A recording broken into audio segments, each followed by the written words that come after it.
Baby, gather around because Love Island USA just dropped episode 9, and this one was serving chaos, kisses, and catfights on a silver platter. Your girl is back with the sass, the giggles, and the tea, and woo, this villa is officially at capacity for mess. So let's kick it off with the main event, the game of kiss and tell.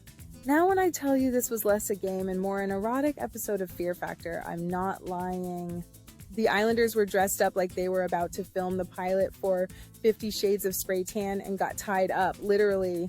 First, the guys got strapped down while the girls had their way with them. Bless their hearts, most of these men didn't know what to do with all that womanly energy. And just when it got steamy enough to fog your screen, boom! Here comes Queen Ariana Madix crashing the party with 3 fresh bombshells like she was delivering Uber Eats. Except instead of food, she brought confusion, drama, and potential homewreckers. Let's talk about the new kids on the block, Pepe Gonzalez, Jaylen Brown, and Iris Kindle. Oh honey, they didn't come to play, they came to snatch souls. Pepe and Jaylen walked in shirtless with smirks that said, "We already know your girl's gonna look twice." And then Iris?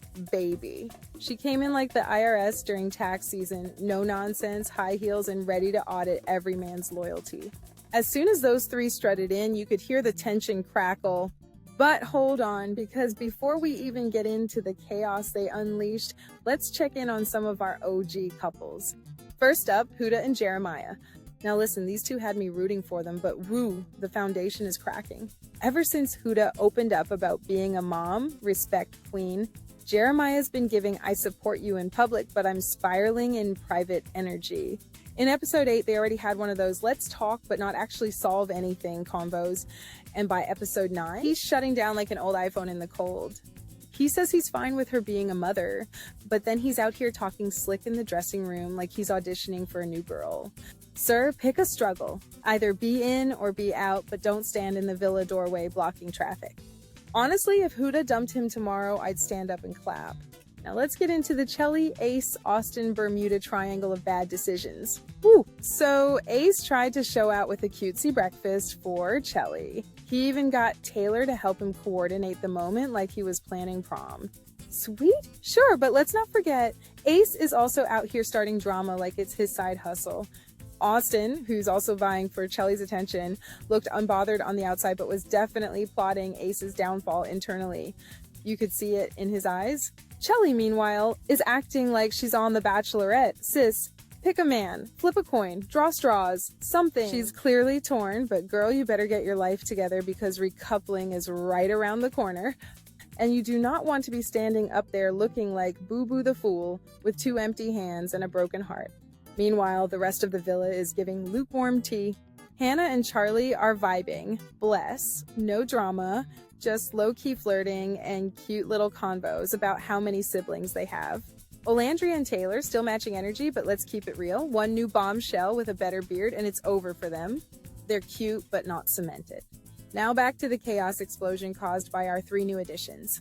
After the tied-up freakathon, Ariana hit that twist like a villain in a telenovela. The girls were just catching their breath and suddenly, here comes Pepe and Jaylen half naked and oiled up, ready to disrupt lives. And then Iris came in for the jugular, the way she looked at the boys, wow. The existing couples looked like they saw ghosts. You could almost hear their internal screaming. Huda's eyes were darting. Chelly looked shook. Hannah clutched Charlie like he was disappearing. Iris didn't even blink. She was on the hunt. So where do we go from here? Let's just say tensions are high, the villa is full, and the loyalty is hanging on. Recoupling is looming like a storm cloud, and something tells me it's about to rain tears and throw pillows. And if you thought the drama was just starting, let me remind you, Love Island producers are messy. These bombshells weren't sent here for peace, they were sent to burn the place down. So buckle up, babes, the villa's on fire, and I brought marshmallows. Catch you next episode for more mess, more shade, and more recaps that spill every last drop. Until then, stay shady, stay sassy, and don't trust a man who says he's open to connections. That's Villa code for I'm about to be messy.